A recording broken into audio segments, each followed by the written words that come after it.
capítulo 14 do Evangelho segundo o Espiritismo. Honrai a vosso pai e a vossa mãe. Itens 1, 2, 3 e 4. Piedade filial. Honrai a vosso pai e a vossa mãe, a fim de viverdes longo tempo sobre a terra, que o Senhor vosso Deus vos dará.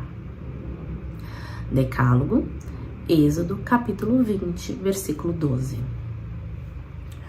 O mandamento que diz: honrai a vosso pai e a vossa mãe, é uma consequência da lei geral de caridade e de amor ao próximo. Porque não se pode amar ao próximo sem amar pai e mãe.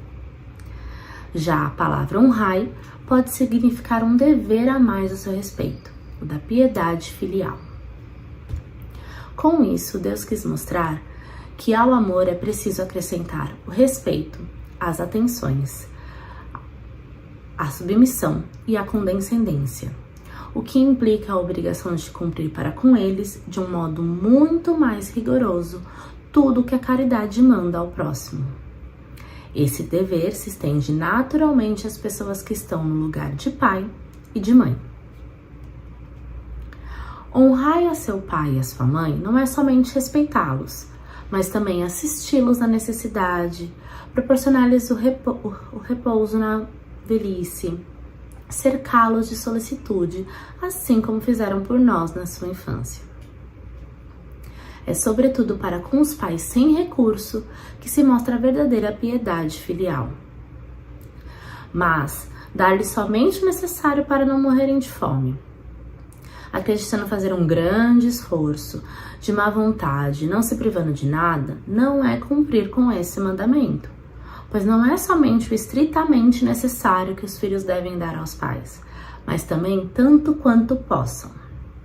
As pequenas doçuras do supérfluo, as amabilidades, os cuidados delicados, e que não são pagamentos de uma dívida eterna. Só aí está a piedade filial aceita por Deus. Aqueles que esquecem o que devem aos que o sustentaram em sua fraqueza, que com a vida material lhe deram a vida moral, que frequentemente se impuseram de duras privações para assegurar o seu bem-estar.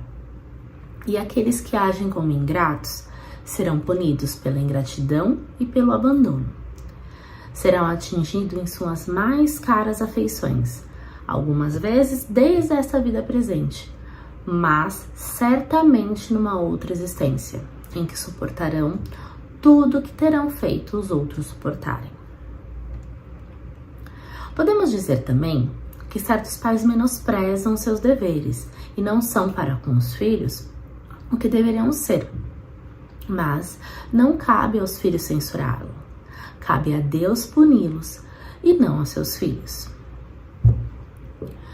Se a caridade estabelece como lei retribuir o mal com o bem, ser indulgente às imperfeições alheias, não maldizer o próximo, esquecer e perdoar, amar mesmo aos inimigos, o quanto essa obrigação é maior ainda em relação aos pais.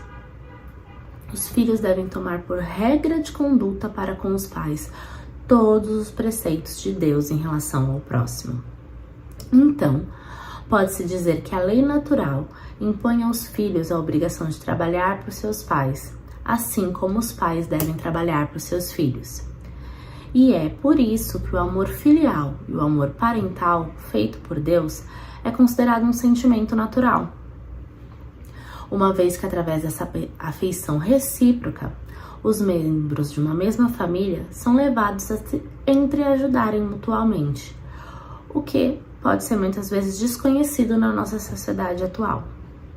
Mas isso pode ser considerado uma falha, uma falta ou até mesmo um crime, quando ocorre a falta de caridade junto com a ingratidão.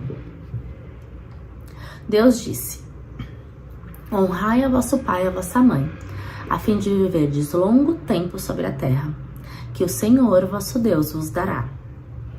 Assim ele promete recompensa a vida sobre a terra e não a vida celeste. E a explicação nessas palavras, ela tá na que Deus vos dará, que foram suprimidas na forma moderna do decálogo. o que acaba mudando o seu sentido. Para compreender o significado dessas palavras, é preciso voltar à situação e às ideias dos hebreus à época que elas foram ditas. Eles não compreendiam ainda a vida futura. A sua vida não se estendia além da sua vida corporal.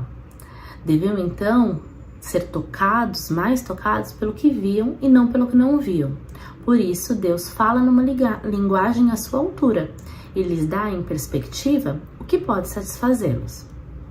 Mas, com o aparecimento de Jesus e as suas ideias mais desenvolvidas, chegou o momento de iniciá-los na vida espiritual, dizendo: meu reino não é deste mundo, é nele e não na terra que recebereis a recompensa de vossas boas obras. E com essas palavras, a terra prometida material se transforma numa pátria celeste.